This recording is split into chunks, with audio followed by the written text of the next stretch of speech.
আপু কি করছেন? প্লিজ ছেড়ে দেন। দেখেন কেউ এসে পড়লে সমস্যা হবে, আমাকে বাড়ি থেকে বের করে দেবে। প্লিজ ছাড়েন।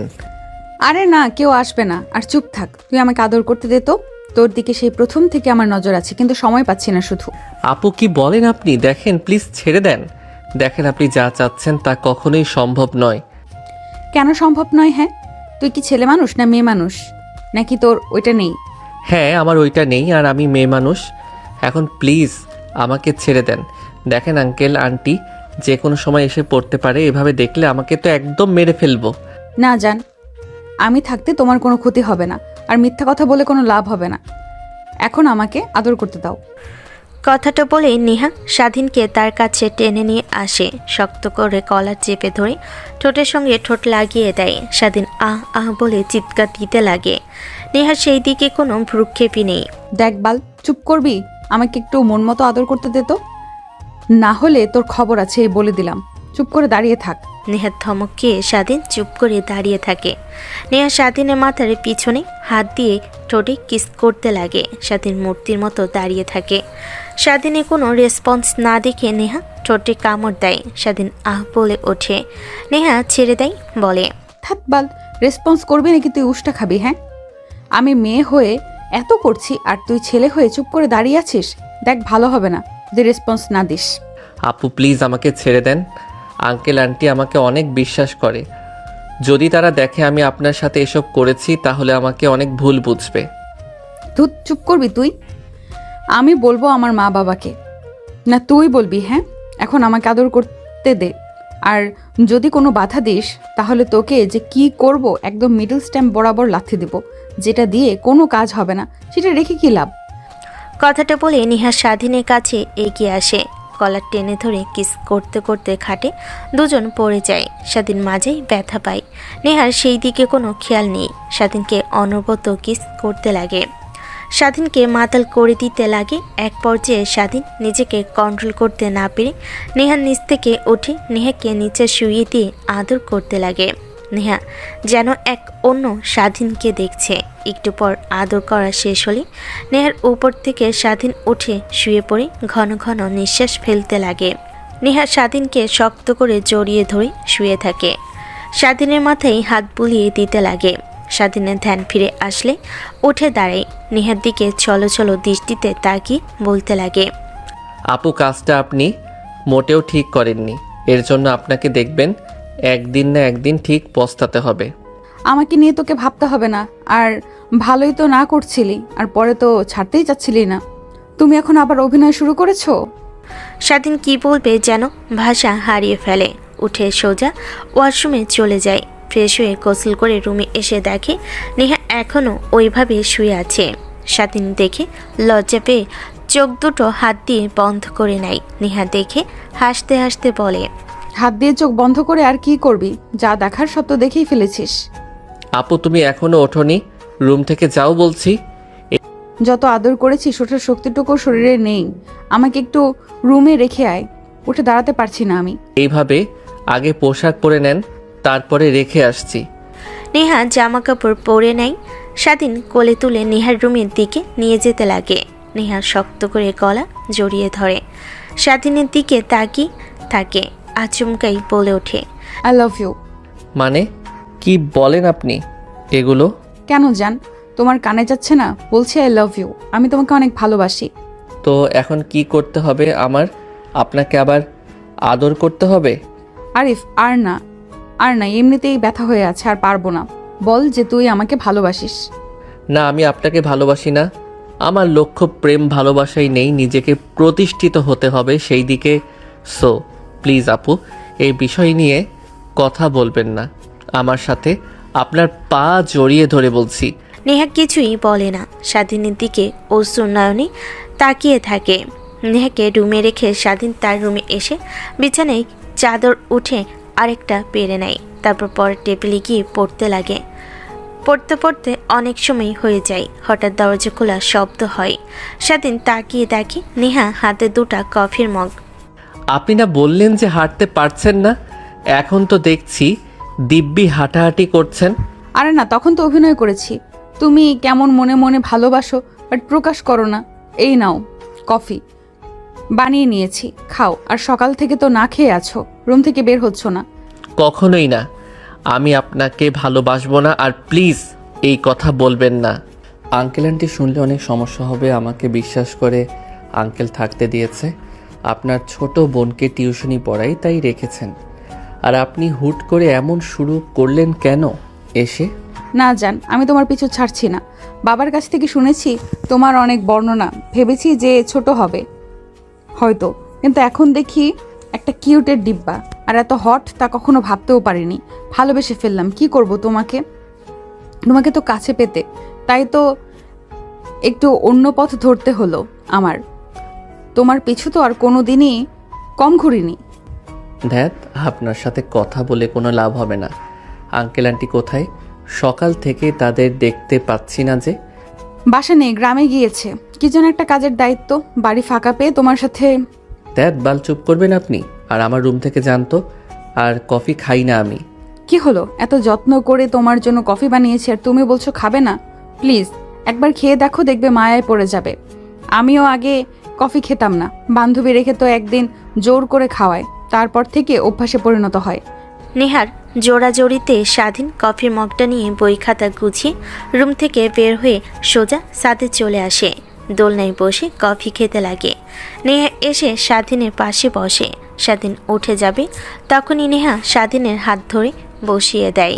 বিশ্বাস করো, আমি অনেক ভালোবাসি তোমাকে। প্রথম দেখাতেই যেন প্রেমে পড়ে গিয়েছি। আমার পিছে অনেক ছেলে ঘুরঘুর করতো, বাট কখনো ভাবিনি যে আমি এক অন্য ছেলের পিছে ঘুরঘুর করব। তো কে বলেছে আমার পিছে ঘুরঘুর করতে? যে ছেলেরা ঘুরতো তাদের পাত্তা দিলেই তো পারেন। আমার মধ্যে কি এমন পেয়েছেন?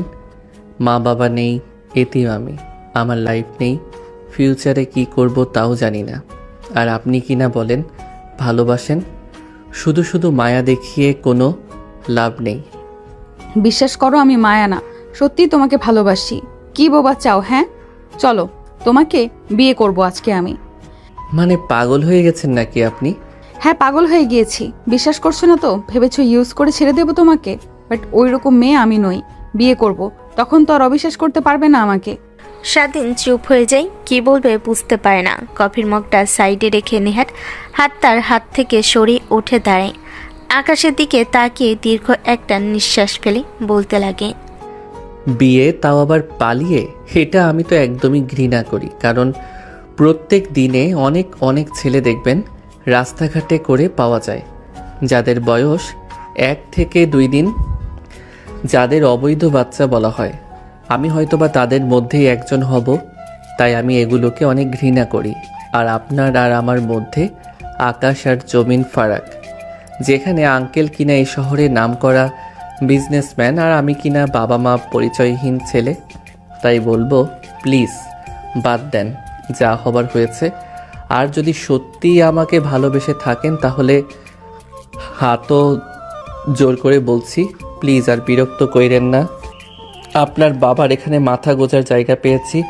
পড়ালেখা, খাবার খরচ আঙ্কেল সব বহন করে, জানি না এখান থেকে বের হলে কিভাবে কি করব। হয়তোবা লেখাপড়া না করতে পারবো, কিংবা রাস্তাঘাটে কুড়িয়ে খাবার খেতে হবে। তাই প্লিজ হাত জোর করে বলছি, এমন কোনো কাজ করবেন না যাতে আঙ্কেল আমাকে বাড়ি থেকে বের করে দেয়। নেহার কাছে এসে পা জড়িয়ে ধরে কান্না করতে করতে স্বাধীন কথাগুলো বলে। কথা বলা শেষ হলে উঠে সোজা রুমে যেতে লাগে। নেহা সেখানে মূর্তির মতো দাঁড়িয়ে থাকে, চোখ দিয়ে পানি পড়তে লাগে, হাত দিয়ে মুছে ফেলে নিজে নিজেই ভাবতে লাগে, তুই তোকে সত্যিকারের ভালোবাসিস নেহা। সত্যিকারের ভালোবাসা একদিন না একদিন অবশ্যই তুই নিজের করে পাবি। নিজেকে শক্ত কর আর ওকে প্রতিষ্ঠিত হতে দে। নেহা নিজে নিজেই বলে নিজেকে সান্ত্বনা দেয়। বেশ কিছুক্ষণ বসে থেকে নিচে নামে। দুপুর হলে অনেক ক্ষুধা লাগে। কাজের মেয়ে রান্না করে সব টেবিলে রেখে যায়। নেহা গিয়ে দেখে সব ওইভাবেই পড়ে আছে। স্বাধীন খাবার খায়নি, তাই স্বাধীনের রুমে গিয়ে নক করে। স্বাধীন দরজা খুলে দিয়ে নেহাকে দেখে মাথা নিচু করে থাকে। সরি, আর হ্যাঁ না খেয়ে আছো যে, আসো খাবার খেয়ে নেবে। স্বাধীন কিছু না বলে মাথা নিচু করে টেবিলের কাছে আসে। প্লেটে খাবার বেড়ে নিয়ে নিচে বসতে যাবে, তখনই নেহা বলে, নিচে বসতে হবে না, মা বাবা তো আর নেই, টেবিলে বসেই খাও। আমার যেইখানে জায়গা ওইখানেই থাকা উচিত। এতে কেউ দেখুক বা না দেখুক আর হ্যাঁ, নিচে বসে খাওয়া এটাই আমার জায়গা।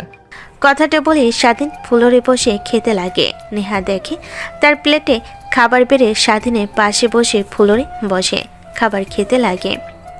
স্বাধীন নেহার দিকে এক পলক তাকিয়ে একটা হাসি দেয়, তারপর খাবার খেয়ে প্লেট ধুয়ে রুমে চলে যায়।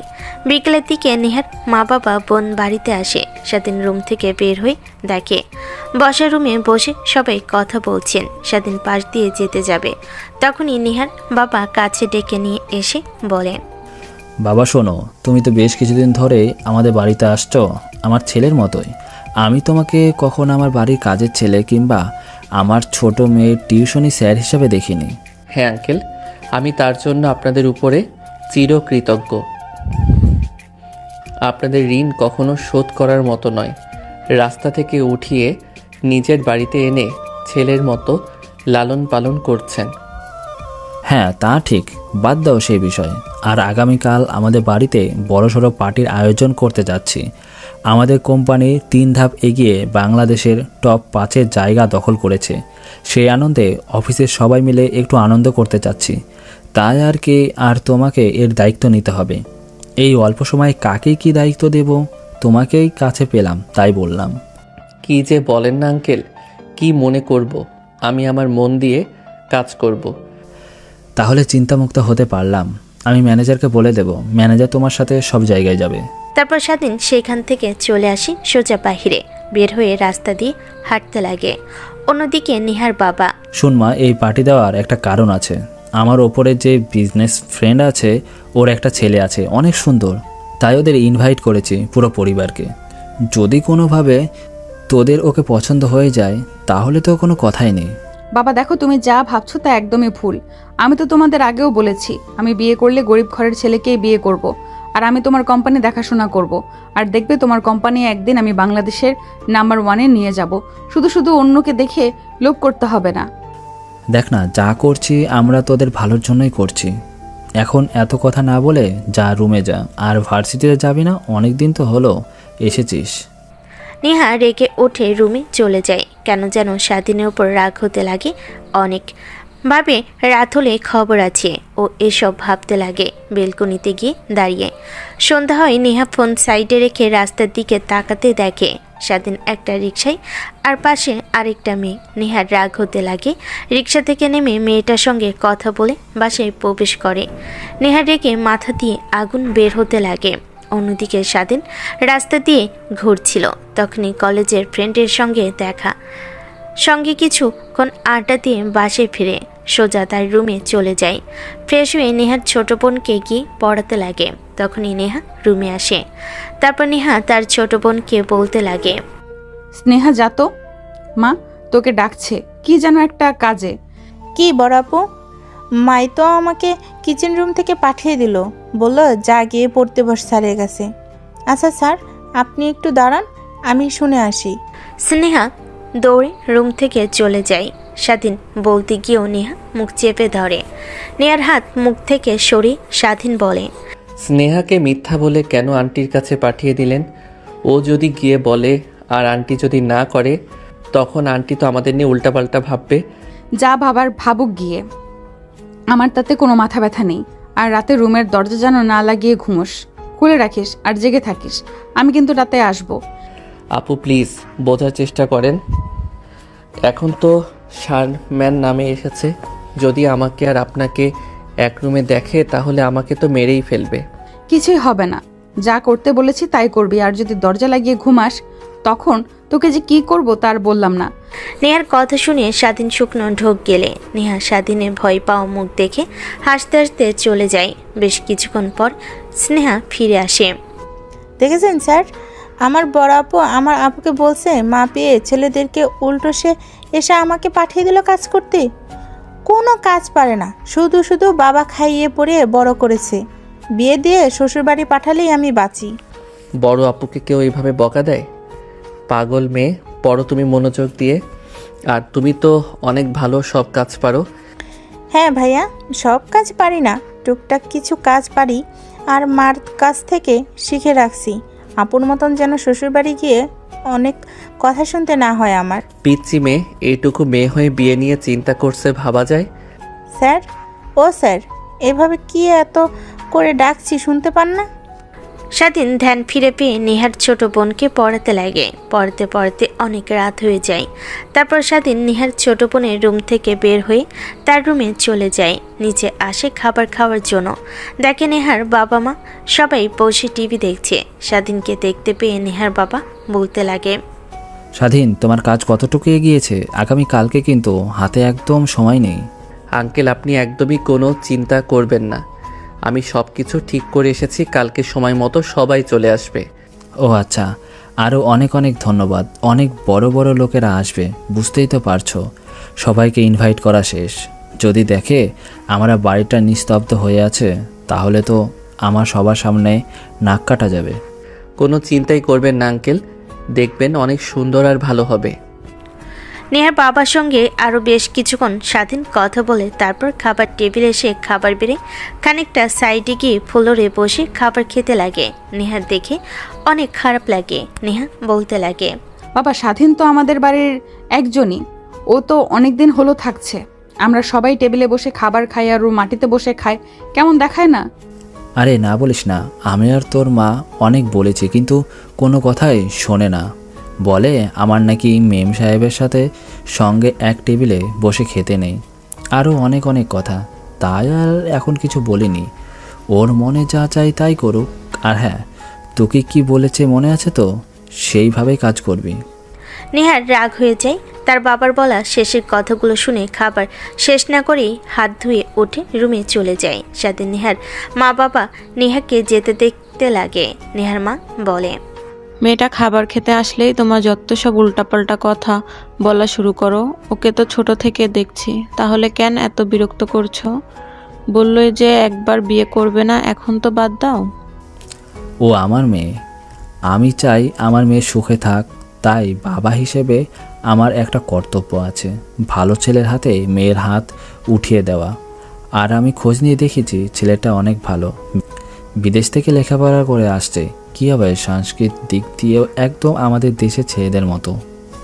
নেহার বাবা আরও অনেক কথা বলতে লাগে। স্বাধীনের খাওয়া দাওয়া শেষ হলে প্লেট ধুয়ে রুমে চলে আসে। তারপর পরের টেবিলে বসে পড়তে লাগে। হঠাৎ নেহার কথা মনে পড়লেই স্বাধীন দ্রুত গিয়ে দরজা ভালোভাবে লক করে দেয়। চেয়ারে এসে বসে ভাবতে লাগে, যা হবার তা হয়েছে, আর একটু আগানো যাবে না। আঙ্কেলের আংটি এত বিশ্বাস করে, আর আমি কিনা তাদের বিশ্বাসের বড় খেলাপি করলাম না। আর নেহা আপুর কাছ থেকে দূরে দূরে থাকতে হবে, না হলে আমার ক্ষতি হবে।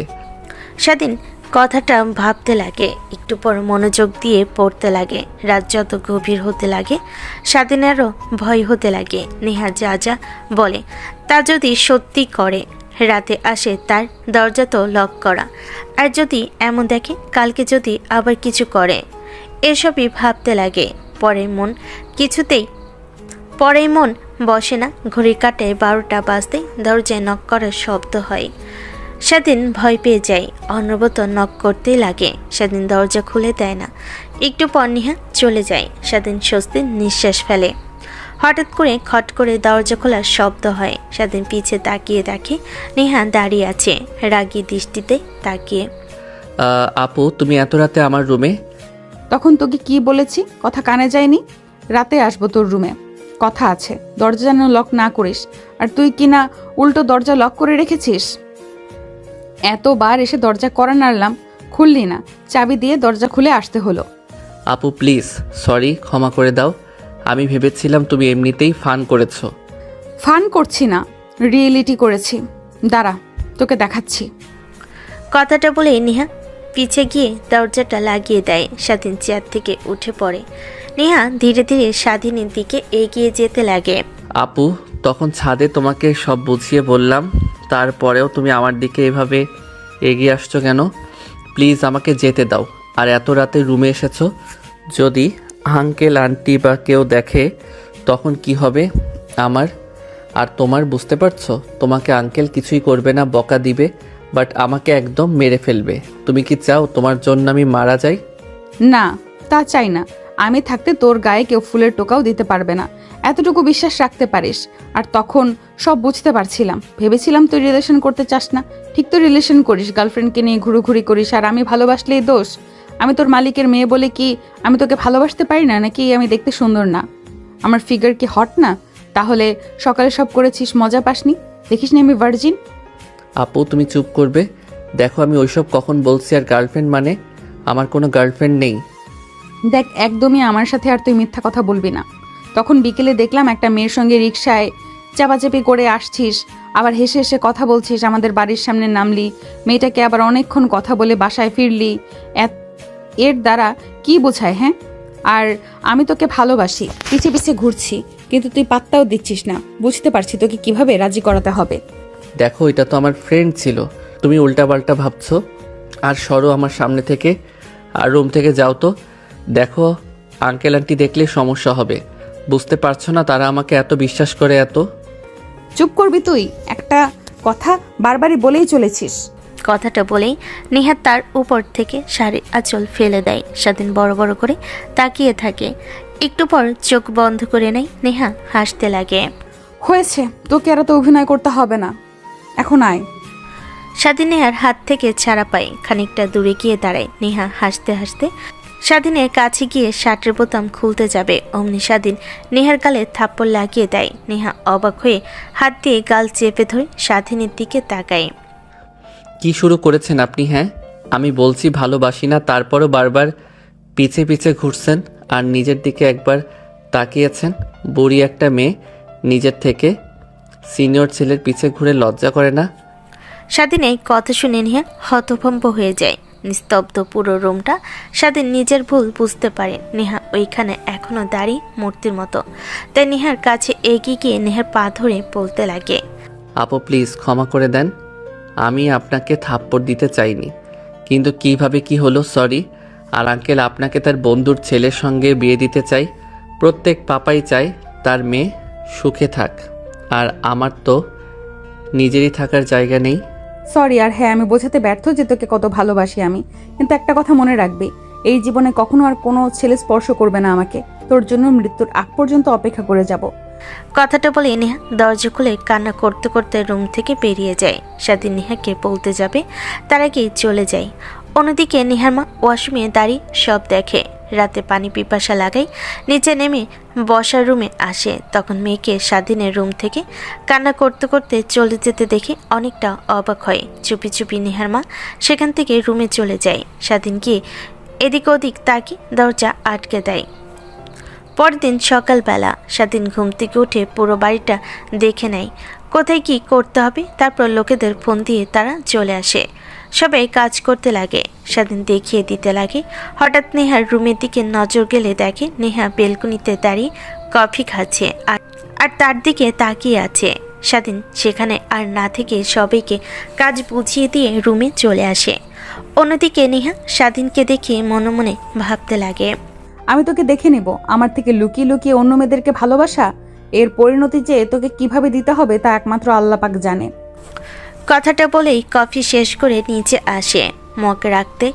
তখনই নেহার বাবা ডাকে। নেহা তার বাবার পাশে গিয়ে বসে। মা, তোকে তো এর আগেই বলেছি, আমার বন্ধু যার কোম্পানি আমাদের থেকে অনেক ওপরে, ওর একটা ছেলে আছে, বিদেশ থেকে লেখাপড়া করে দেশে এসেছে। আর সেই সুবাদে এই পার্টির আয়োজন করা। তোকে যদি পছন্দ হয় বিয়ে দিয়ে দেব। আর ওর সঙ্গে কথাও বলেছি, ও রাজি আছে, শুধু তোর আর ছেলের রাজি থাকলেই হয়। আর আমি তো জানি তুই না করবি না, আমার মতের বিরুদ্ধে যাবি না। বাবা, কিন্তু আমি... নেহার কথা শেষ না হতে নেহার বাবার ফোনে কল আসে। উঠে চলে যায়। নেহা রেগে সেইখানে বসে থাকে। নেহার মা দেখে এগিয়ে এসে বলে, মা, তুই তো তোর বাবাকে চিনোস কেমন, দেখ এমন কোনো কাজ করিস না যার কারণে তোর বাবা তোর উপর রাগ করে আর অপমানিত হতে হয়, বুঝলি? আর আয় খাবার টেবিলে খাবার খেয়ে নে, একটু পর তো সবাই আসবে, তখন সময় পাবি না। মা, এসবের মানে কি? বাবা তো কখনোই এত বড় পার্টির আয়োজন করেনি, আর হঠাৎ এত বড় পার্টির আয়োজন করেছে, এর মধ্যে নিশ্চিত কিছু তো একটা রহস্য আছে লুকিয়ে। বোকা মেয়ে, তোকে তা জানতে হবে না, সময় হলে ঠিক জানতে পারবি। দেখো মা, তোমাকে সাফ সাফ করে বলছি, বাবাকে কিভাবে বুঝিয়ে বলবে তা জানি না, বাট এখন আমি বিয়ে নিয়ে একদমই ভাবতে চাচ্ছি না। আর বাবার মাথায় কি ঘুরপাক আছে তা তো আমি বুঝতে পারছি। তোমাদের কত করে বলবো আমি গরিব ঘরের ছেলেকে বিয়ে করব। ফুপির মতো হতে চাই না, বড়লোক ঘরের ছেলেকে বিয়ে করব। দেখা যাবে ওই ছেলে আগে থেকে 3-4টা করে বিয়ে করে রেখেছে। এর থেকে গরিব ঘরের ছেলেকে বিয়ে করলে আমার কথা মতো চলবে, আর বিয়ে করা তো দূরে থাক, অন্য মেয়ের দিকে তাকাতেও সাহস পাবে না। দেখ মা, সব ছেলে তো আর এক হয় না। তোর বাবা দিকে তাকা, কত বড় বড় লোকদের সাথে উঠা বসা, কিন্তু তোর বাবা তো কখনো এরকম কাজ করেনি। তোর ফুপুর ভাগ্যটা আসলেই খারাপ, না হলে বারবার এভাবে ধোকা খায়। মানে মা, কি বলছো তুমি? আরে না থাক, তুই, আমার কাজ আছে, খাবার খেয়ে নিস। কথাটা বলি নেহাকে পাশ কাটিয়ে চলে যায়। নেহা ঠিক বুঝতে পারে। নেহা ভাবতে লাগে, তখনই দেখে তার ফুপি মেন দরজা দিয়ে ভিতরে আসছে। নেহা দৌড়ে গিয়ে জড়িয়ে ধরে। ফুপি, তুমি এতদিন পর আমাদের কথা মনে পড়লো? তোমাকে কত মিস করেছি আমি। এতদিন কেউ দূরে থাকে, কোনো ফোন করা নেই, কোনো কিছু নেই, শুধু বাবার সঙ্গে টুকটাক কথা বলো। তুমি এমন হয়ে গিয়েছো কেন? হ্যাঁ, আগে তো আমাকে ছাড়া কিছুই বোঝোনি। আরে মা, আর বলিস না, অনেক কাজের চাপ ছিল, তার কারণেই আর ফোনে কথা বলা হয়নি। ভাইয়ের সাথে কথা বলতাম কাজের বিষয় নিয়ে, এখন তো চলে এসেছি, তোর সঙ্গে অনেক আড্ডা দেব, মজা করব। ঠিক আছে ফুপি। কিন্তু বাড়ি এভাবে সাজানো হচ্ছে কেন? দেখে তো মনে হচ্ছে বিয়ে হচ্ছে বাড়ির কারো। তোর বিয়ে হচ্ছে না তো? ফারুক ভাইয়াও দ্রুত ফোন করে আসতে বলল, কিছু জিজ্ঞেস করলেই বলল আসার পর বলবে। বাবার কোম্পানি বাংলাদেশের টপ 5-এ এসেছে, তাই অফিসের সবাইকে ইনভাইট করেছে এই উদযাপন সেলিব্রেশন করার জন্য। তার জন্য এইভাবে সাজানো হচ্ছে। আমার তো দেখে একদমই তা মনে হয় না ভাইয়া, যে মানুষ সে টেলিভিশন করার জন্য সবাইকে ইনভাইট করবে। তার ভাষাতে এর মধ্যে নিশ্চয়ই কিছু তো লুকিয়ে আছে। নেহা আর নেহার ফুপি বেশ কিছুক্ষণ বসে থেকে গল্প করতে লাগে। অনেকটা সময় হলে টাইম হয়ে আসার কারণে নেহার ফুপি রুমে চলে যায় ফ্রেশ হওয়ার জন্য। অন্যদিকে স্বাধীন নেহার সামনে দিয়ে বের হতে যাবে, অমনি নেহা ডাক দেয়। স্বাধীন এসে নেহার সামনে দাঁড়ায়। বেশ তো, অনেক এনজয় করছিস তাই না আমাকে কষ্ট দিয়ে? দেখ, এখনো ভালোই ভালোই বলছিস, স্বীকার কর আমাকে পছন্দ করিস, ভালোবাসিস। না আপু, আর তোমাকে ভালোবাসতে যাব কেন? কতবার করে বলবো তুমি আমার থেকে অনেক বড় সিনিয়র। আমি তোমাকে সব সময় আপু ভেবে এসেছি। আর ওই দিন যা হলো, তুমি তো জোর করেছো, তা না হলে আমি তো কখনো এটা ভাবার দুঃসাহস করতাম না। হয়েছে, তোকে আর বড় বড় কথা বলতে হবে না। এখন চুপচাপ আমার জন্য কফি বানিয়ে নিয়ে আয়, অনেক ইচ্ছে করছে কফি খেতে। বাসায় তো অনেক কাজের মেয়ে আছে, তাদের বলেন আপনাকে কফি বানিয়ে দেবে। আর আমার বাহিরে অনেক কাজ আছে, সেগুলো দেখতে হবে।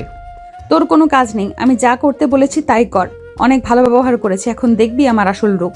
স্বাধীন কোনো কথা না বলে মাথা নিচু করে কিচেন রুমে চলে যায় কফি বানাতে। হাতে গরম পানি লেগে ফোসকা পড়ে যায়, তাও কফি বানানো বাদ দেয় না। কফি বানিয়ে নেহাকে দেয়। নেহা স্বাধীনের হাতের দিকে তাকিয়ে ফোসকা দেখে অবাক হয়ে যায়। নেহা কিছু বলতে যাবে, এর আগে স্বাধীন নেহার সামনে থেকে চলে যায় বাহিরে। না নেহা, তোর কাজটা করা মোটেও ঠিক হয়নি। ও তো কফি বানাতে পারে না, জোর করে পাঠিয়ে দিলি কিচেন রুমে। ঠিক হাতে ফোসকা ফেলেছিস, কি দরকার ছিল ছেলেটাকে অযথা কষ্ট দেবার? না, যা করেছিস ঠিক করেছিস। এখন আর ওকে ভালোবাসলে হবে না, শায়েস্তা দিতে হবে। অন্য মেয়েদেরকে নিয়ে ঘুরোঘুরি করা আর আমাকে ভালোবাসার কথা বললেই চীনের আপন নানান কথা।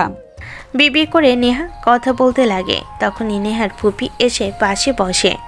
সেদিকে নেহার কোনো ভ্রুক্ষেপ নেই। নেহার ফুপু নেহার দিকে তাকিয়ে থাকে। নেহার ধ্যান ভাঙতেই ফুপির দিকে তাকিয়ে থাকে। ফুপি, তুমি এসেছো? হ্যাঁ, অনেকক্ষণ আগেই এসে এখানে বসে আছি। তোর তো সেই দিকে কোনো খেয়াল নেই, বিড়বিড় করে কি বলছিস এইভাবে? কি হয়েছে আমাকে বল। আরে না ফুপি, তুমি কি যে বলো না, কিছুই হয়নি, এমনি আর কি। নেহার ফুপি নেহার দিকে ভুরকুচকে তাকে। নেহা ঘাড় ঘুরিয়ে তার সঙ্গে কথা বলতে লাগে। এভাবে অনেকটা সময় পার হয়ে যায়। স্বাধীনের অনেক রাগ হতে লাগে। অনেক কাজ এখনও বাকি, তাই সবাইকে কাজ করতে ফোর্স করে। সবাই কাজ করতে লাগে। স্বাধীনে অনেক ক্ষুধা লাগে। মাঝে এসে টেবিল থেকে খাবার বেড়ে বসে খেতে লাগে। তখনই নেহার ফুপি নেহাকে দেখিয়ে বলে, কিরে মা নেহা, এই ছেলেটাকে এর আগে তো কখনো দেখিনি। খাবার বাড়লো, টেবিল থেকে টেবিল না বসে খেয়ে ফ্লোরে বসে খাবার খাচ্ছে। আরে ও কি বলো না, যত সব আনকালচার খ্যাত। বাবা রাস্তা থেকে উঠিয়ে এনেছে, থাকতে দিয়েছে এখানে, আর লেখাপড়ায় অনেক ভালো। লেখাপড়ায় তাই ছোট বোনকে ও টিউশনি পড়ায়, তাই বাবা দয়া করে ওকে রেখে দেয়। আর লেখাপড়ার খরচ, খাবার থাকার খরচ আর হাত খরচ দেয় ওকে। তা না হয় বুঝলাম, বাট এভাবে তোর বলা মোটেও উচিত হয়নি। সবাই মানুষ, সবারই বাঁচার অধিকার আছে, কিন্তু ও মাটিতে বসে খায় কেন? টেবিলে বসে খেলেও তো পারে। ওর মতো গরিব আর খ্যাতদের জন্য কি এত দামি টেবিল নাকি? তার জন্য ও মাটিতে বসে খাবার খায়। নেহার কথা শুনিয়ে নেহার ফুপ্পি নেহার দিকে ভুরু কুচকে তাকায় কোনো দিকে। নেহার কথা স্বাধীন শুনতে পেয়ে অনেক কষ্ট লাগে, বুঝতে দেয় না। খাবার খেয়ে প্লেট পরিষ্কার করে রেখে বাইরে এসে আবারও কাজ করতে লাগে। এভাবে অনেকটা সময় পার হয়ে যায়। পুরো বাড়িটা মানুষ দিয়ে পরিপূর্ণ। কেউ দেখে বলতে পারবে না যে এটা পার্টির আয়োজন। স্বাধীন সব কিছু ভালোভাবে দেখে হাসি রেখা মুখে ফুটে ওঠে। সব তার মন মতো হোক কাজ হয়েছে। সব কিছু দেখে স্বস্তির নিঃশ্বাস ফেলে রুমে যেতে লাগে। বসার রুম পার হতে যাচ্ছিল, তখনই নেহার বাবা ডাক দেয়। স্বাধীন তার সামনে গিয়ে দাঁড়ায়। বাবা, তুমি আজকে অনেক ভালো কাজ করেছো। ভেবেছিলাম না তুমি পারবে, বাট অনেক ভালোভাবে সামলে নিতে পেরেছো। অনেক খুশি হয়েছি তোমার উপরে। এই অল্প সময়ে অন্য কেউ হলে একদমই পারতো না। যাই হোক, অনেক ধন্যবাদ। এই নাও চেকটা, তোমার ভবিষ্যতে কাজে লাগবে। না আঙ্কেল, তার কোনো দরকার হবে না। আপনি তো আছেনই, আর এইটা আমার অধিকার ছিল। আচ্ছা, সবাই তো এখন আসছে, এখানে বসে আছেন, রেডি হয়ে বাইরে যান কেউ, আর আমি রেডি হয়ে একটু পর আসছি। কথাটা বলে স্বাধীন চলে যায়। নেহার বাবা হাসতে লাগে। পাশ থেকে নেহার ফুপ্পি বলে, ভাইয়া, এই ছেলেটাকে তুমি কোথায় পেয়েছো? এত বড় অ্যামাউন্টের চেক দেখে যে কেউ হলে তো নিয়ে নিত, আর ছেলেটা কিনা তা প্রত্যাখ্যান করলো। আরে স্বাধীন ওই রকম টাকা পয়সার ওপর এত লোভ নেই। ওর থাকা, খাওয়া আর পড়ালেখার খরচ দিলেই হয়, আর কিছু লাগে না। কি বলো ভাইয়া? তাহলে তো ভালোই। আর এরকমই তো একটা ছেলে চাচ্ছিলাম। মানে কি বলছিস তুই? হ্যাঁ ভাইয়া, আমি চাচ্ছি যে এখন তো ধীরে ধীরে বৃদ্ধ হয়ে যাচ্ছি, আর তেমন কাজ করতে পারবো না। তোমার মেয়ে আছে, বুড়ো বয়সে দেখবে। আমার কি আছে? তাই ভাবছি একটা ছেলে ভালো বা দত্তক নেব। এই শহরে তো অনেকে আছে দত্তক দেয় বাচ্চা, তাকে লালন পালন করে অনেক বড় করব, মানুষের মতো মানুষ বানিয়ে তুলব। ও আচ্ছা, বুঝতে পারছি। তুই স্বাধীনকে তোর ছেলে বানাতে চাচ্ছিস। ও অনেক ভালো, আমি পরে দেখব। আচ্ছা, এখন সবাই যে যার রুমে যাও, রেডি হয়ে তাড়াতাড়ি আসো। একটু পর আমরা যে মেন গেটে সে চলে আসবে। আমাদের এই অবস্থায় দেখলে অন্য কিছু মনে করতে পারে। নেহার বাবার কথা শুনে সবাই যে যার রুমে চলে যায়। সবাই রেডি হতে লাগে। সেদিন রুমে এসে ওয়াশরুমে গিয়ে গোসল করে বাইরে এসে চুলগুলো হেয়ার ড্রাই করে একটা পাঞ্জাবি পায়জামা পরে নেয়। অন্যদিকে নেহা তার রুমে থাকা ফোনটা হাতে নেয়, অ্যাকসেপ্ট লগ ইন করে। তারপর কিছু একটা দেখে মুচকি হাসি দিয়ে বাহিরে বের হয়। তারপর নেহ রেডি হতে লাগে। সাথে নিচে আসে। সবার কাজ দেখতে লাগে। দেখে পাশে যে গাছে উঠেছে, মোবাইলে বন্ধুদের সঙ্গে কথা বলতে লাগে। অন্যদিকে নেহারা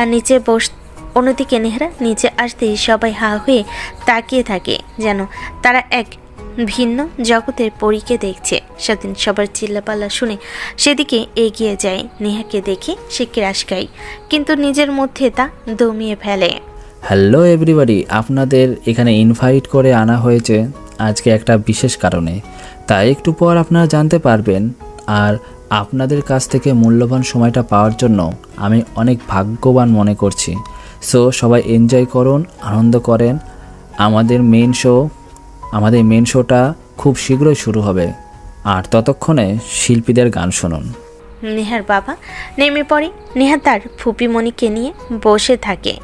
সোফায় কথা বলতে লাগে, বাট নেহার কথা বলার পাশাপাশি এইদিক ওই দিক তাকিয়ে থাকে। স্বাধীনকে দেখার চেষ্টা করে, কিন্তু দেখতে পায় না। রাগ হতে লাগে। রাগের শাড়ির খামচা দিয়ে ধরে রাখে। এটা দেখে নেহার ফুপি বলে, কিরে নেহা, তোর কি হয়েছে? এমন করছিস কেন? দেখছি দুপুর থেকে রেগে আছিস। আসার পর থেকে তুই কি কোনো কারণে আমার উপর রেগে আছিস? ফুপি, কি যে বলো না তুমি। আমি রাগ করব কেন, তাও আবার তোমার উপরে? আমি তো তোমাকে আমার বেস্ট ফ্রেন্ড মনে করি। আসো এদিকে, আমরা একটু এনজয় করি। না না, এই বয়সে এসব আমার সাথে মানায় না। তুই এনজয় কর। নেহার জোড়াজুড়িতে হার মেনে নেহার ফুপি উঠে দাঁড়াতে গানে তালে তালে পা মিলিয়ে নাচতে লাগে। এমন সময় নেহার চাচাতো বোন নেহার দিকে এসে বলে, আপু, তোমার বাড়িতে যে একটা ছেলে থাকতো স্বাধীন, ওকে তো কোথাও দেখতে পাচ্ছি না। সে কখন থেকে খুঁজছি। কেন, তোর আবার ওকে কেন প্রয়োজন? হ্যাঁ, সরি আপু, তোমাকে বলা যাবে না, ইটস সিক্রেট। আচ্ছা, তোমরা এখানে এনজয় করো। আর দেখছি ফুপি মনিকেও আজকে অনেক চিল মোটে। তোমরা এনজয় করো, আমি আসছি। কথাটা বলি মেয়েটা পাশ কাটিয়ে নেহাকে চলে আসতে যাবে। অমনি নেহা পিছন দিক ঘুরে ডাক দেয়। নেহার চাচাতো বোন এগিয়ে এসে বলে, আমি অনেকক্ষণ ধরে দেখছি ওকে পাচ্ছি না। যদি স্বাধীনকে খুঁজে পাস তাহলে বলিস যে আমি ওকে ডেকেছি, যেন তাড়াতাড়ি আমার সাথে এসে দেখা করে। ঠিক আছে আপু, আমি বলবো। আচ্ছা তাহলে আসছি, দেখি কোথায় আছে। নেহার রাগ হতে লাগে ঢং মাখানো কথা শুনে, কিন্তু নিজের রাগ কন্ট্রোল করে পাশ থেকে নেহার পুপি সব দেখে মুচকি মুচকি হাসতে লাগে। নেহা পিছনে ফিরতে পুপিকে হাসতে দেখে নেহা চোখের ইশারা দেয়। কি ব্যাপার? হ্যাঁ, কি হয়েছে সত্যি করে বলতো। আসার পর থেকে দেখছি ওই ছেলেটার বিষয়ে কোনো মেয়ে যদি এসে জিজ্ঞাসা করে তোকে রাগ করতে, এখনো তার উল্টো হলো নাকি ব্যাপার বলতো? না ফুপি, তুমি যে কি বলো না, এমনিতেই। নেহার পুপিকে কোনো কথা না বলে সেখান থেকে খানিকটা দূরে চলে যায়। অন্যদিকে নেহার চাচাতো বোন খুঁজতে খুঁজতে স্বাধীনকে পেয়ে যায়। স্বাধীনের পাশে বসে স্বাধীন পাশে তাকিয়ে দেখে মেয়েটা হাসি মুখ নিয়ে বলে, তুমি এখানে বসে আছো আর তোমাকে কখন থেকে খুঁজে পাচ্ছি না। ওদিকে সবাই কত আনন্দ করছে আর তুমি এখানে বসে আছো অন্ধকারে। চলো কি আনন্দ করি। তুমি তো ভালো করে সব জানো আমার এইসব ভালো লাগে না, তাই এখানে এসে বসে আছি। যাও, তুমি গিয়ে আনন্দ করো। নেহার চাচাতো বোন স্বাধীনের কাঁধ ধরে ওঠানোর জন্য জোরাজুরি করতে লাগে, কিন্তু স্বাধীন ওঠে না। নেহা ওই দিক দিয়ে যেতে যাবে, পাশে তাকিয়ে স্বাধীনকে আর তার চাচাতো বোনকে এমন করতে দেখে এগিয়ে আসে। নেহা অনেক রেগে যায়, নিজের রাগকে দমিয়ে বলতে লাগে, এখানে কি হচ্ছে? হ্যাঁ, আর স্বাধীন, তোকে তো আমি অনেক ভালো ভেবেছিলাম, আর তুই কি না পচা ছেলের মতো। আপু কি বলেন? আমি কি করলাম আবার? চুপ থাক তুই। তোর যে এই ভালো মানুষের চেহারার আড়ালে যে ভয়ঙ্কর একটা চেহারা আছে তা আমাকে আর বলতে হবে না তোকে। আপু, কি বলো তুমি এসব? দেখো, এখানে স্বাধীন মন খারাপ করে বসেছিল, তাই ওর কাছে আসি, কিন্তু যেতে রাজি হয় না, তাই জোরাজোরি করছিলাম। আর তুমি কিনা উল্টাপাল্টা ভেবে নিয়েছো। তুই চুপ থাক, আমি আজকে আঙ্কেলকে ফোন করে সব বলে দিব। কথাটা বলে নেহা সেইখান থেকে চলে যায়। নেহার চাচাতো বোন স্বাধীনের পাশে বসে বলতে লাগে, আই এম সরি। আরে না, সরি বলছো কেন? দেখো, তোমার তো কোনো ভুল নেই। কিন্তু তারপরেও নেহা আপু তোমাকে কি ভাবলো? আরে বাদ দাও তো, যাও গিয়ে এনজয় করো। আমার এসব ভালো লাগে না, তাই এখানে বসে আছি। স্বাধীনের কথা শেষ না হতে নেহার বাবা সবাইকে উদ্দেশ্য করে বলতে আরম্ভ করে। স্বাধীন উঠে এগিয়ে যায় সেই দিকে। নেহার বাবা নেহাকে আর অন্য পাশে আরেকটা ছেলেকে দাঁড় করে, হাসি কণ্ঠে মাইক হাতে নিয়ে বলতে লাগে, আপনাদের এখানে ডেকে এনেছি একটা বিশেষ কারণে। প্রথম কারণটা হলো আমার কোম্পানি অনেক ওপরে চলে গেছে, বাংলাদেশের টপ 5-এ। এ তো একটা সুখ খুশির। আরেকটা হলো আমার একমাত্র মেয়ে নেহার সঙ্গে আমার বন্ধুর একমাত্র ছেলে আরফানের সঙ্গে আজ এঙ্গেজমেন্ট। নেহা তার বাবার কথা শুনে হতভম্ব হয়ে যায়। তার বাবার দিকে ট্যাপ ট্যাপ করে তাকিয়ে থাকে। নেহার মাথায় হাত বুলিয়ে দিয়ে বলতে লাগে, মারে, কিছু মনে করিস না, যা করেছি তোর ভালোর জন্যই। আর ছেলেটা অনেক ভালো, আমি খোঁজ নিয়েছি। আর জানতাম আমি যে তোকে দেখে আমার বন্ধু আর তার ছেলে কখনো না করবে না, তাই এত আয়োজন, এঙ্গেজমেন্ট, রিংটা পরিয়ে দে। কিন্তু বাবা, আমি তো। নেহার কথা শেষ হতে না হতে নেহার বাবা স্টেজ থেকে নেমে যায়। শুধু নেহা আর আরফান। সবাই হাততালি দিয়ে করতালি দিতে লাগে।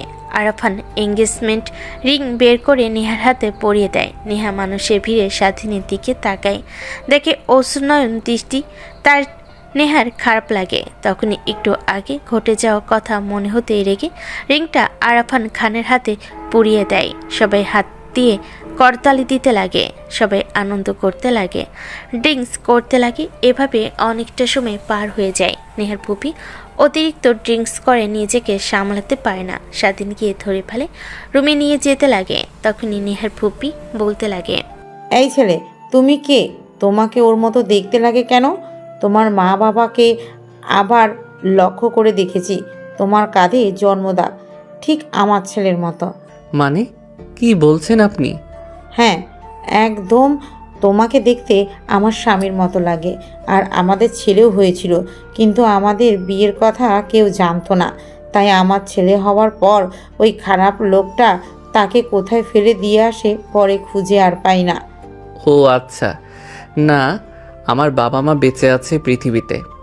স্বাধীন নেহার ফুপিকে রুমে নিয়ে আসে, দেখে ঘুমিয়ে গেছে, তাই উঠিয়ে খাটে শুয়ে দিয়ে চলে যায়। দরজায় দাঁড়িয়ে পিছনের দিকে তাকায় আর মনে মনে ভাবতে লাগে, জানি না আমি কার সন্তান, বাট আপনাকে দেখলে কেন যেন মনে হয় অনেক কাছের কেউ। স্বাধীন কথাটা ভাবতে ভাবতে নিচে আসে, দেখে সবাই চলে গিয়েছে। স্বাধীন দেখে নেহাকে আরাফাত তার গাড়ির দিকে নিয়ে যাচ্ছে। স্বাধীন নেহাকে দেখে বুঝতে পারে অনেক ড্রিঙ্ক করে আছে। আরাফানের ভাবমূর্তি ভালো না লাগায় দৌড়ে গিয়ে নেহার হাত ধরে ফেলে। আরাফান রেখে স্বাধীনের দিকে তাকায়। আরে আমার হবু বউয়ের হাত ধরেছি, সেইভাবে হাত ছেড়ে দে বলছি। সরি স্যার নেহা আপুর হাত ধরার জন্য, কিন্তু নেহা আপু তো ড্রিঙ্কস করে, নিজের মধ্যে নেই, তাই তাকে রুমে দিতে যাচ্ছি। তোকে দিয়ে আসতে হবে না, আমি রেখে আসবো। এখন ছেড়ে দে ওর হাত, আর তুই যা তোর রুমে গিয়ে ঘুমা। সরি স্যার, আঙ্কেল বলেছে নেহা আপুকে তার রুমে দিয়ে আসার জন্য। প্লিজ কিছু মনে করবেন না, আমাকে নিয়ে যেতে হবে। আরাফের অনেক রাগ হয়, রেখে নেহাকে ছেড়ে দেয়। পড়ে যেতে যাবে অমনি স্বাধীন নেহাকে ধরে ফেলে। নেহা মাতলামো করতে লাগে। স্বাধীন কোনোভাবে রুমে নিয়ে আসে। শীতে উপরে যেতে যাবে, তখনই নেহা বলতে লাগে বিড়বিড় করে, আরে তুই তুই তো আমাকে ভালোবাসিস না, ছেড়ে দে আমাকে। আমি বুড়ি, আমি তো তোকে মজা দিতে পারি না। যা যা মজা দিতে পারি কচি মেয়ে, তাদের সাথে গিয়ে ঢং কর। ছেড়ে দে বলছি, ছেড়ে দে। আপু প্লিজ পাগলামি করবেন না, আপনি মাতাল হয়ে আছেন, ছেড়ে দিলে পড়ে যাবেন। তাতে তোর কি? হ্যাঁ, ছেড়ে দে আমার হাত। আর এইভাবে ধরে রেখেছিস কেন, লুচ্চা কোথাকার? নেহা জড়াজড়ি করতে লাগে স্বাধীনের হাতছাড়া হওয়ার জন্য। অমনি পড়ে যেতে নাই, স্বাধীন আবারও ধরে ফেলে এবং কোলে তুলে নেয়। নেহা স্বাধীনের দিকে তাকিয়ে থাকে। স্বাধীন দেখেও না দেখার ভান করে নেহাকে তার রুমে রেখে আসতে যায়। নেহাকে রুমে রেখে আসতে যাবে, অমনি নেহা স্বাধীনের হাত চেপে ধরে। স্বাধীন পেছনের দিকে তাকাতেই নেহা বলে, কোথায় যাচ্ছিস তুই? হ্যাঁ, আমার মনে আগুন জ্বালিয়ে দিয়ে দেখ। আজকে যা হয়েছে তা বাদ দে, আমি বাবাকে সব বোঝালে বুঝতে পারবে। তুই শুধু একবার বল, আমাকে ভালোবাসিস, আমার সঙ্গে বাকিটা জীবন পার করতে চাস তুই? দেখো আপু, আমি তোমাকে নিজের বোনের মতো দেখি, ছেড়ে দাও। আর এর আগে যা হয়েছে তা বাদ দাও, আর হাত ছেড়ে দাও। কেউ এমন করতে দেখলে উল্টা পাল্টা চিন্তা করবে। যাদের যা ইচ্ছা তাই ভাবুক। প্লিজ তুই বল, আমাকে ভালোবাসিস? নেহা স্বাধীনকে জড়িয়ে ধরে কথাটা বলে স্বাধীন মূর্তির মতো দাঁড়িয়ে থাকে। দেখ আপু, ছেড়ে দাও তো, তুমি এমনিতেই ড্রিঙ্কস করেছো, নিজের মধ্যে নেই, মাতাল হইয়া আছো, ছেড়ে দাও। রুমে যাব, অনেক ঘুম পাচ্ছে। সে তো যেতে দেবে, সারা জীবনের জন্য তো ধরে রাখতে পারবো না। কথাটা বলে স্বাধীনকে আচমকা নেহা কিস করে বসে। স্বাধীন অবাক হয়ে যায়। প্রায় 5 মিনিট পর নেহা স্বাধীনকে ছেড়ে দিয়ে ধাক্কা দিয়ে খাটের উপর ফেলে দিয়ে পিছনে গিয়ে দরজা লাগিয়ে দেয়। স্বাধীন উঠে দাঁড়ায়, চলে যেতে যাবে, অমনি নেহা হাত টেনে ধরে খাটে ফেলে দিয়ে স্বাধীনের উপর ঝাঁপিয়ে পড়ে। স্বাধীনকে উত্তেজিত করে তুলতে লাগে। স্বাধীন নিজেকে আর সামলাতে না পেরে নেহার সাথে রেসপন্স করতে লাগে। পরের দিন সকালবেলা নেহা ঘুম থেকে উঠে নিজের শরীরের দিকে তাকিয়ে দেখে কোনো কাপড় নেই। দেখে পাশে স্বাধীন ঘুমিয়ে আছে, ওর শরীরেও কোনো কাপড় নেই। স্বাধীনের মুখের দিকে নেহা অপলক দৃষ্টিতে তাকিয়ে থাকে। নিমিষে রাতের কথা মনে হলে রাগ হতে লাগে। স্বাধীনকে লাথি দিয়ে খাট থেকে ফেলে দেয়। স্বাধীনের ঘুম ভেঙে যায়। উঠে নিজেকে এই অবস্থায় দেখে কাঁথা দিয়ে ঢেকে ফেলে। নেহা বলতে লাগে, তার বাচ্চা, এটা তুই কি করলি? হ্যাঁ, রাতে যা দেখার সব তো দেখে ফেলেছিস, এখন আবার শুরু করলি? সরি আপু, সরি, ভেবেছি তোমার শরীরে কাপড় আছে, আমাকে অবশ্যই দেখে। স্বাধীন নেহাকে কাঁথা দিয়ে জড়িয়ে দেয়। স্বাধীন দ্রুত শার্ট প্যান্ট পরে রুম থেকে চলে যেতে যাবে, তখনই নেহা পিছন থেকে বলতে লাগে, তার বাচ্চা, কোথায় যাচ্ছিস তুই? আমার জামা কাপড় এনে দেবে কে? তোর বাবা? সরি আপু, সরি, এখনই এনে দিচ্ছি। আর সরি বলতে হবে না, রাতে ড্রিঙ্ক করেছি আর তুই সুযোগ পেয়ে আমার উপরে ঝাঁপিয়ে পড়েছিস। তোর এত নেশা মেয়েদের দেখে তো মনে হয় না। সাথী পাত্তা দেয়নি দেখে আমার কাছে এসেছিলি তুই, তাই না? আপু কি বলে এগুলো? আপনি আর আমি তো কিছুই করিনি, আপনি তো জোরাজোরি করলেন আর আমাকে উত্তেজিত করে দিলেন, তাই তো আমি আপনাকে। ব্যাস হয়েছে, অনেক হয়েছে। তোকে আর মিথ্যা বলতে হবে না। এখন ওয়ার্ড্রোব থেকে জামা কাপড় দে আমাকে। স্বাধীন ওয়ার্ড্রোব থেকে নেহার জন্য জামা কাপড় বের করে হাতে দেয়। বের হয়ে আসতে যাবে তখন নিয়া আবার পিছন থেকে ডেকে বলতে লাগে, দেখ যা হয়েছে আজকে তা ভুলে যা। আর তুই তো আমাকে ভালোবাসিস না, এর আগে তো অনেকবার বলেছিস। সো আমার এঙ্গেজমেন্ট হয়ে গেছে। আমি বাবার মান সম্মান ভাঙতে চাই না, তাই সব চুপ যা। এই বিষয় যেন কেউ জানতে না পারে। স্বাধীন মাথা দিয়ে হ্যাঁ ইশারা করে রুমের দরজা খুলে এদিক ওদিক তাকিয়ে বের হয়ে দৌড়ে রুমে গিয়ে দরজা লাগিয়ে স্বস্তির নিঃশ্বাস ফেলে খাটে বসে মনে মনে ভাবতে লাগে। ধ্যাত বাল, আমার উচিত হয়নি তখন নেহা আপুর সাথে অমন করা। তাকে রেখে যদি রুম থেকে বের হয়ে আসতাম তাহলেই তো আর এত কিছু হতো না। আর আমারই বা কী দোষ? জোরাজোরি করলো আর আমাকে উত্তেজিত করে দিল আর নিজেকে কন্ট্রোল করতে পারলাম না। না, নেহা আপুর কাছ থেকে দূরে থাকতে হবে। স্বাধীন বসে ভাবছিল কথাগুলো, হঠাৎ দরজায় নক হয়। চমকে উঠে ভীতু ভীতু পায়। দরজা খুলে দেখে নেহার চাচাতো বোন। স্বাধীন দীর্ঘ নিঃশ্বাস ফেলে বলতে লাগে, কোথায় ছিলে তুমি? হ্যাঁ রাতে এত খুঁজলাম, কোথাও পেলাম না। এই রুম তোমার, এই রুমেতে এসেছি, এতবার ডাকলাম বাট দরজায় খুললে না। ধাক্কা দিয়ে দেখি খোলা। পুরো রুম দেখলাম, কোথাও নেই। চাচিমাকে বললাম তোমার রুম কোনটা, তখন দেখিয়ে দিল। কোথায় ছিলে রাতে? স্বাধীন কি বলবে যেন ভাষা হারিয়ে ফেলে। থতমত খেয়ে যায়। আমতা আমতা করে বলে, আরে আর বলো না, সবাই তো ড্রিঙ্কস করেছিল, তুমিও তো করেছিলে মনে হয়। সবাইকে তাদের রুমে রেখে অনেক ক্লান্ত হয়ে যায়, তাই ছাদে গিয়েছিলাম একটু ফ্রেশ বাতাস খাওয়ার জন্য। ও আচ্ছা, হ্যাঁ ড্রিঙ্কস করেছিলাম, বাট আমি সবার মতো আউট অফ লিমিট খাইনি, অল্প একটু খেয়েছিলাম, তাই ঠিক ছিলাম। আচ্ছা আসো নিচে, সবাই খাবার খাচ্ছেন, আমরাও খাবো। না যাও, তুমি গিয়ে খেয়ে নাও। আর আমি তো এই বাসার সামনে চাকর বলতে পারো। আবার তোমাদের সাথে এক টেবিলে খাবার খেলে কেমন দেখায় না? যাও তুমি খেয়ে নাও, আমি খেয়ে নেব ফ্রেশ হয়ে। আরে এভাবে বলো কেন? আর চাচা চাচি তো অনেক ভালো মনের মানুষ। আর তোমাকে দেখে এমন লাগছে কেন?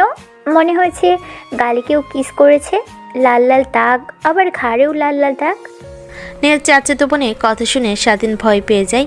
হাত দিয়ে দেখাতে লাগে, হ্যাঁ লাল লিপস্টিকের দাগ। কথা ঘোরানোর জন্য স্বাধীন বলতে লাগে, আরে তুমি কি যে বলো না, লিপস্টিকের লাগতে যাবে কেন? কেক হয়তোবা লেগেছে সবার ভিড়ের মধ্যে, যা দেখিনি। আচ্ছা তুমি যাও, আমি ফ্রেশ হয়ে নিচে আসছি। চাচাতো বোনকে আর কোনো কথা বলতে না দিয়ে স্বাধীন বের করে দিয়ে দরজা আটকে স্বস্তির নিঃশ্বাস ফেলে। তারপর ওয়ার্ড্রোব থেকে জামা কাপড় বের করে ওয়াশরুমে চলে যায়। ওয়াশরুমের আয়নায় দেখে গাল, ঠোঁটের আশপাশ, ঘাড়ে, বুকের অনেকটা জায়গা লিপস্টিক আর নেহার গাঢ় কামড়ে দাগ বসে আছে। এগুলো দেখে স্বাধীন মনে মনে ভাবতে লাগে, আল্লাহ বাঁচাইছে, ওর জায়গায় অন্য কেউ থাকলে এই নিয়ে উঠে পড়ে লাগতো। যাই হোক, এইবারের বেলা বেঁচে গিয়েছি। তারপর স্বাধীন গোসল করে বাহিরে আসে। নিজেকে পরিপাটি করে নিচে এসে দেখে সবাই যে যার বাসায় চলে গিয়েছে, শুধু নেহার চাচাতো বোন রয়ে গেছে। স্বাধীনকে দেখতে পেয়ে নেহার বাবা বলে, অনেক অনেক ধন্যবাদ, অনেক অনেক ধন্যবাদ বাবা। ভেবেছিলাম তো ঠিক মতো পার্টিটা আয়োজন করতে পারবে না, বাট কোনো কিছুর কমতি ছিল না। সবাই অনেক উপভোগ করেছে, এনজয় করেছে। আঙ্কেল ধন্যবাদ দিতে হবে না, এটা আমার কাজ ছিল। হ্যাঁ বুঝতে পারছি, তোমাকে কিন্তু হেনার বিয়ের দায়িত্বও নিতে হবে। এই পার্টিতে যেমন কোনো কিছুর কমতি ছিল না, হেনার বিয়েতেও যেন কোনো কিছুর কমতি না থাকে। ঠিক আছে আঙ্কেল। কথাটা বলে স্বাধীন নেহার দিকে তাকায়, দেখে ছলো ছলো দৃষ্টিতে তার দিকে তাকিয়ে আছে। স্বাধীন সেইখানে আর না দাঁড়িয়ে থেকে খাবার টেবিলে আসে। প্লেট নিয়ে খাবার বেড়ে পাশে মাটিতে গিয়ে বসে খেতে লাগে। নেহা অপলক দৃষ্টিতে স্বাধীনের খাবার খাওয়ার দিকে তাকিয়ে থাকে। তখনই পাশ থেকে নেহার ফুপি কানে কানে বলতে লাগে, দেখ নেহা, তুই কিন্তু তোর মনের বিরুদ্ধে গিয়ে কাজ করছিস। আমি আসার পর থেকে ঠিক লক্ষ্য করছি তুই ছেলেটার দিকে সর্বক্ষণ নজর রাখিস, আবার তাকিয়েও থাকিস, ভালোবাসিস ওকে। এটা আমি বুঝতে পারছি, বাট ভাইয়াকে বলতে পারছিস না। আরে না ফুপি, তুমি যে কি বলো না, আসলে ওকে যত দেখি ততই অবাক হই। সেই আমি দেখে এসেছি ও ছোট থেকে নিচে বসেই খাবার খায়। বাবা এত করে বলে তাও চেয়ারে বসে খায় না, বলে মালিকদের সঙ্গে একই টেবিলে বসে খাবার খেতে নেই। কথা ঘুরাতে হবে না, তোর বয়স আমি পার করে এসেছি। আচ্ছা বাদ দে, তোর জীবন তোর ইচ্ছা, কিন্তু আবার তোকে যেন আমার মতো না পস্তাতে হয়। নেহা কিছুই বলে না, উঠে রুমে চলে যায়। স্বাধীন খাবার খেয়ে তার রুমে চলে যায়। তখনই নেহার চাচাতো বোন স্বাধীনের রুমের দরজায় নক করে। স্বাধীনকে বলে, কে? আমি সাথী। ও আচ্ছা, তুমি ভিতরে আসো, দরজা খোলা আছে। আচ্ছা, তুমি এত রুমে বসে থেকে কি করো? হ্যাঁ, পড়ালেখা বাদে কি তোমার আর কোনো কাজ নেই? না নেই, যদি নিজে বড় কিছু হতে চাও তাহলে লেখাপড়ার বিকল্প কোনো কিছুই নেই। দাঁড়িয়ে আছো কেন, বসো এখানে। আর কিছু বলবে? না, তেমন কিছু বলবো না। আর তুমি তো আগের মতো কলেজেও যাও না দেখি, কি ব্যাপার? এমনিতেই কাজের অনেক প্রেশার, আর স্নেহাকে পড়াতে হয়, এই নিয়ে একটু বেশি প্যারার মধ্যে আছি। তারা দুজন কথা বলতে লাগে। হঠাৎ নেহার চাচাতো বোনের চোখে কিছু একটা পড়ে, চিৎকার করতে লাগে। স্বাধীন চেয়ার থেকে উঠে তার কাছে গিয়ে চোখ পরিষ্কার করতে লাগে। ঠিক তখনই নেহা দৌড়ে আসে। পিছন থেকে দেখে ভাবে যে স্বাধীন তাকে কিস করছে। দেখে হাতে তালি বাজাতে লাগে। স্বাধীন পেছন ঘুরে তাকায়। সরি, কন্টিনিউ, আপনাদের ডিস্টার্ব করার জন্য। মানে কি কি কি বললেন আপু আপনি? মানে যা করেছিলেন তার কথাই বলছি। আর দরজা লাগিয়ে নেবেন এইভাবে? দরজা খুলে কেউ এগুলো করে? আমি না এসে যদি অন্য কেউ আসতো তখন কি হতো? আরে আপু, কি বলছো তুমি? আরে আপু, কি বলছো তুমি? আর কে কি ভাববে কিছুই তো বুঝতে পারছি না। তুই চুপ কর, দুনিয়াতে আর ছেলে খুঁজে পাসনি। কাজের ছেলের দিকে তাকাস, হাজার হাজার ছেলে তোর পিছে লাইন দিয়ে দাঁড়াবে, আর তুই কিনা, ছি, তোর রুচি এতটা নিম্ন। কথাটা বলে নেহা চলে যায়। স্বাধীন আর সাথে দুজনেই অবাক হয়ে যায়। বুঝলাম না আপু, সেই কালকে থেকে তোমার উপর রেগে আছে, আর এখানে কি এমন হলো যে এভাবে ওভার রিয়াক্ট করলো আপু? আরে বাদ দাও না, ওর কথা বলতে হবে না। আর তোমার চোখে পড়েছিল, পরিষ্কার হয়ে গিয়েছে। আর যাও, তোমার রুমে যাও। এমনিতেই নেহা আপু যে কথা বলে গেল, আবার যদি দেখে কি যে করবে আল্লাহই জানে। তারপর নেহার চাচাতো বোন রুম থেকে বের হয়ে চলে যায়। স্বাধীন দরজা লাগিয়ে দিয়ে খাটের উপর বসে থেকে ভাবতে লাগে। ধ্যাত বাল, ভালো করে দেখা নেই, কিছু নেই, উল্টাপাল্টা চিন্তা করে শুধু। আর এমনিতেই এক কথা বলে, আমি কিভাবে ভালোবাসি না মনে করছেন? বাসি তো অনেক, বাট কিভাবে কি বলবো? সে তো চাঁদ আর আমি ব্রাহ্মণ। চাঁদের দিকে হাত বাড়ালেই কি আর তা পাবো, যেটা একদম আমাদের সাধের বাহিরে। না, চলে যেতে হবে আমাকে এই বাড়ি থেকে, কিন্তু কোথায় যাব? কাউকে তো চিনি না। শুয়ে থেকে এই কথাগুলো ভাবতে লাগে। স্বাধীন ভাবতে ভাবতে কখন যে ঘুমিয়ে যায় বুঝতেই পারে না।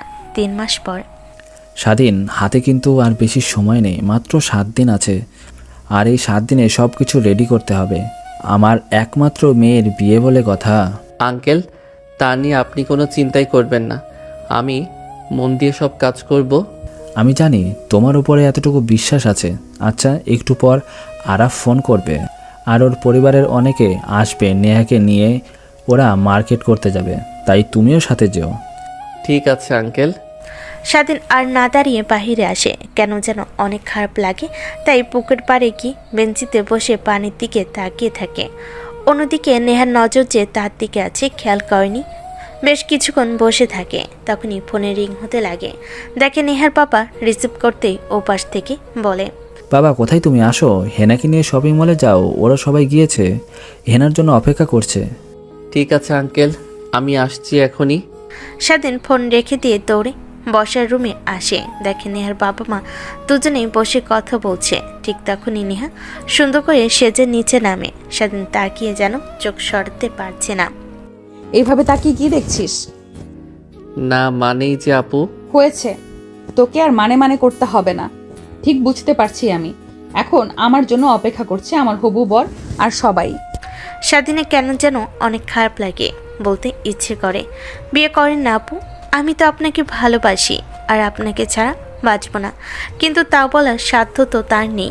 নেহার পিছু পিছু আসে, গাড়ি স্টার্ট দিয়ে বের হয়ে যেতে লাগে। ঠিক তখনই নেহা বলতে লাগে, আরফান অনেক ভালো তাই না? এঙ্গেজমেন্ট রিং পরিয়ে রেখেছে, 3 মাস হলো এই কয়েকদিনে একটা বার পর্যন্ত আমার হাত স্পর্শ করেনি। আর তুই কি না তা আমি আর বলতে চাচ্ছি না দ্বিতীয়বার। হ্যাঁ ঠিক বলছেন। আর আমি মেয়েদের শুধুই ইউজ করি। ভাবেন তো সর্বপ্রথম কে কাছে এসেছিল প্রথম দিন, তখন তো আর আপনি ড্রিঙ্কস করেছিলেন না, মাতাল হয়েছিলেন না। তার বাচ্চা, চুপ করবি তুই? তোকে বলেছি না দ্বিতীয়বার এই নিয়ে কথা বলবি না। থামা গাড়ি, এখানে শপিং মল এসে গেছে, এখন তুই গাড়িতে বসে থাকবি, ফোন করলে তবে আসবি। নেহা রেগে চলে যায়। স্বাধীন মুচকি একটা হাসি দেয়, তারপর গাড়িতে গান লাগিয়ে দিয়ে বসে থাকে। তখনই ফোনের নোটিফিকেশন বেজে ওঠে। নোটিফিকেশনটা ওপেন করে কিছু পিক ভিডিও দেখে স্বাধীন মুচকি মুচকি হাসতে লাগে। তারপর আরও কিছু মেসেজ দিয়ে ফোন রেখে দিয়ে মুচকি একটা হাসি দিয়ে গান শোনায়, মনোযোগ দেয়। একইভাবে পেরিয়ে যায় প্রায় 2 ঘন্টা। হঠাৎ ফোনে রিং হতে লাগে। স্বাধীন হাতে নিয়ে তাকিয়ে নেহা গান বন্ধ করে বাড়ির দিকে এসে রিসিভ করতে নেহা বলতে লাগে, আমি আর আমার বর দুজনে এখন মুভি দেখতে যাব ওর গাড়ি করে। তোকে কাবাবের হাড্ডি হতে হবে না, তুই সোজা গাড়ি নিয়ে বাসায় চলে যা। আর শপিং করেছি, একটু পর তোকে একটা ছেলে গিয়ে দেবে, ওগুলো গাড়িতে রেখে নিয়ে যাস, কেমন? ঠিক আছে। স্বাধীনের কথা শেষ না হতে নেহা ফোন রেখে দেয়। স্বাধীনের রাগ হতে লাগে, কিন্তু নিজের রাগকে কন্ট্রোল করে নেয়। একটু পর একটা ছেলে বেশ কিছুক্ষণ শপিং ব্যাগ নিয়ে আসে, স্বাধীন গাড়িতে রেখে দেয়। গাড়ি স্টার্ট দিতেই বাড়িতে চলে আসে। বিকালের দিকে নেহা বাসায় ফিরে। স্বাধীন ছাদে দাঁড়িয়ে সব দেখে। নেহার উপরের দিকে তাকিয়ে স্বাধীনকে দেখে না দেখার ভান করে যেতে লাগে। শুধু অপেক্ষা করো আর তোমার প্রসাদটা দিন, তারপরে দেখতে পাবা যে মানুষের আসল চেহারার মাঝে লুকিয়ে থাকে পশুরূপী চেহারা। ভেবে কফির মগে চুমুক দেয়। তারপর কফি খাওয়া শেষ হলে নিচে তার রুমে চলে যায়। এভাবে কেটে যায় 7 দিন। সবাই অনেক আনন্দ করছে। একমাত্র মেয়ের বিয়ে বলে কথা। নেহার বাবাও অনেক খুশি। স্বাধীনে অনেক খারাপ লাগলে একটু পরে যখন দেখবে স্বাধীনের ভাবার আগে বরযাত্রীরা চলে আসে। সবাই রিসিভ করে দেখতে দেখতে সব কিছু কমপ্লিট করে বিয়ে পড়ানো স্টার্ট করে। বিয়ে পড়তে যাবে তখনই 11 করে 2টা গাড়ি এসে দাঁড়ায়। সবাই সেই দিকে তাকিয়ে থাকে। দেখে বেশ কিছু লোক আর 2টা মেয়ে দাঁড়িয়ে আছে। আরাফান দেখে উঠে দাঁড়ায়। সবাই অবাক হয়ে যায়। তারপর লোকগুলো এসে আরাফানকে মারতে লাগে। পুলিশ এসে বাধা দিলে, লোকগুলোর আসল পরিচয় দিলে তারাও চুপ হয়ে যায়। তখন নেহার বাবা এগিয়ে যায়। কে আপনারা? আর আমার হবু মেয়ের জামাইকে কিভাবে মারছেন কেন? দেখেন, আপনারা কিন্তু আমাকে চেনেন না। আপনাদের যে কি করতে পারি তা আপনারা নিজেরাও বলতেও পারবেন না। আমরা NSI। আর চুপ থাকেন। যার সাথে আপনার মেয়ের বিয়ে দিতে চাচ্ছেন তার আসল পরিচয় জানেন? কেন পরিচয় জানতে যাব না? তিনি তো হলেন বিশিষ্ট ব্যবসায়ী ইমরান চৌধুরী একমাত্র ছেলে। তা ঠিক আছেন, বাট মেয়েকে বিয়ে দেওয়ার আগে ছেলের সম্পর্কে কি খুঁটিকাটি সব খোঁজ খবর করেছেন? নেহার বাবা ভ্যাপাচেকা খেয়ে যায়। কি বলবে বুঝতে পারে না। চুপ হয়ে গেলেন কেন? বলেন। যার সাথে মেয়ের বিয়ে দিতে গিয়েছিলেন সে ভয়ঙ্কর একজন আসামি। সময় মতো না আসলে আপনার মেয়েকে এর ফল ভোগ করতে হতো। জানেন এ কে? পুরো বাংলাদেশের পুলিশ সেনাবাহিনী খোঁজ করছে ওকে, আর এখানে পরিচয় লুকিয়ে বসে আছে। হ্যাঁ, ইমরান শিকদারের একমাত্র ছেলে। বাবার পাওয়ার দেখিয়ে অন্যায় অপকর্ম করে বেড়ায়। এর নামে অনেকগুলো রেপ কেসের মামলা জড়িয়ে আছে, এছাড়াও ড্রাগস আরও অনেক মামলা। সবাই চুপ হয়ে যায়। নেহার বাবা তো নিজের মুখের কথাও হারিয়ে ফেলে। তারপর লোকজনগুলো আরাফানকে ধরে নিয়ে যায়। সঙ্গে করে নেহার বাবা মাটিতে বসে পড়ে, মাথায় হাত দিয়ে। স্বাধীনের দেখে অনেক খারাপ লাগতে লাগে। তাই নেহার বাবার কাছে গিয়ে দাঁড়ে আর বলতে লাগে, আঙ্কেল এইভাবে নিরাশ হবেন না, দেখবেন নেহাপুর এর থেকে ভালো ছেলের সাথে বিয়ে হবে। স্বাধীনের কথা শুনে নেহার বাবা মাথা উঁচু করে স্বাধীনের দিকে তাকায়। স্বাধীনের হাত ধরে বলতে লাগে, বাবা তুমি প্লিজ নেহাকে বিয়ে করো। দেখো, আমার মেয়ের জীবন এভাবে নষ্ট হতে আমি কখনোই দেখতে পারবো না। সবার সামনে অপমানিত হতে পারবো না। প্লিজ বিয়ে করো, আমার কথাটা রাখো। আঙ্কেল কি করছেন? এভাবে হাত ধরেছেন কেন? ওঠেন। আর আপনি বললেই তো পারেন, আমি তো না করব না। রাস্তা থেকে উঠিয়ে এত বড় করেছেন, আপনাদের কথা কখনো ফেলে দিতে পারি? নেহার বাবা হাসি দিয়ে উঠে বসে, দৌড়ে মাইক হাতে নিয়ে সকলকে উদ্দেশ্য করে বলতে লাগে। প্রথমে আপনাদের সবার কাছে আমি ক্ষমা চেয়ে নিচ্ছি, কারণ আমি ইমরান চৌধুরীর অনেক বিশ্বাস করতাম, ভেবেছিলাম তার ছেলে অনেক ভালো হবে, কিন্তু এত জঘন্যতা কখনো ভাবতেও পারিনি। আল্লাহ যা করেন ভালোর জন্যই করেন। তো চলে গিয়েছে, কি হয়েছে? আমার মেয়ের বিয়ে হবে না? আমার মেয়ের ঠিকই বিয়ে হবে। আপনারা এসেছেন বিয়ে দেখে তবেই যাবেন। নেহার বাবার কথা শুনে সবাই কানাঘুষা করতে লাগে। নেহা অবাক হয়ে যায়, কার সঙ্গে আবার বিয়ে দেবে? নিচে নামতে গিয়েও আবার নামে না। স্বাধীনকে নিয়ে নেহার বাবার রুমে যায়। একটা প্যাকেজ থেকে পাঞ্জাবি শেরওয়ানি বের করে দেয়। স্বাধীন পরিধান করে নেয়। তারপর স্টেজে সে বসে, নেহাকে পাশে বসায়। নেহা ফিরেও তাকায় না। বিয়ে পড়ানো শেষ হলে নেহাকে রুমে রেখে আসে। স্বাধীন রুমে যেতে ভয় হয়। নেহা কী করবে এসব ভাবতে লাগে। ভয়ে ভয়ে দরজা খুলে রুমে ঢুকে দরজা আটকে দেয়। তখনই নেহা খাট থেকে নেমে ঘুমটা উঠিয়ে বলতে লাগে, দেখেন আপনি কে তা আমি জানি না আর জানতেও চাই না। আমার এই বিয়েতে কোনো মত ছিল না, কিন্তু বিয়ে দিচ্ছিল বাবা, ভেঙে গেল। অনেক খুশি হয়েছিলাম, আবার আপনার সঙ্গে জোর করে বিয়ে দিয়ে দিচ্ছে। এখন তাই আমি আপনাকে মেনে নিতে পারবো না। আমাকে প্লিজ ডিভোর্স দিয়ে দিবেন। কি ডিভোর্স? কখনোই না। কে আপনি? আপনার কণ্ঠস্বর তো চেনা চেনা লাগছে। তুই? হ্যাঁ আপু। আপু কাকে বলছিস? এসব বাদ দিয়ে বউ বলে ডাক। আপু বলে ডাকবো? আর আমাকে তো তুমি স্বামী হিসেবে মেনে নাওনি, সো বউ বলে ডেকে আর কি লাভ? কে বলেছে হ্যাঁ তোকে স্বামী হিসেবে মেনে নেয়নি? আমি তো মনে মনে যা চাইছিলাম সেটাই হলো। নেহা উঠে এসে স্বাধীনকে জড়িয়ে ধরে। স্বাধীন তাল সামলাতে না পেরে খাটের উপর পড়ে যায়। মাথা উঁচু করে স্বাধীনের দিকে তাকাই। স্বাধীন মুচকি মুচকি হাসতে লাগে। নেহা দেখে স্বাধীনের ঠোঁটের সঙ্গে ঠোঁট লাগিয়ে দেয়। বাকিটা ইতিহাস।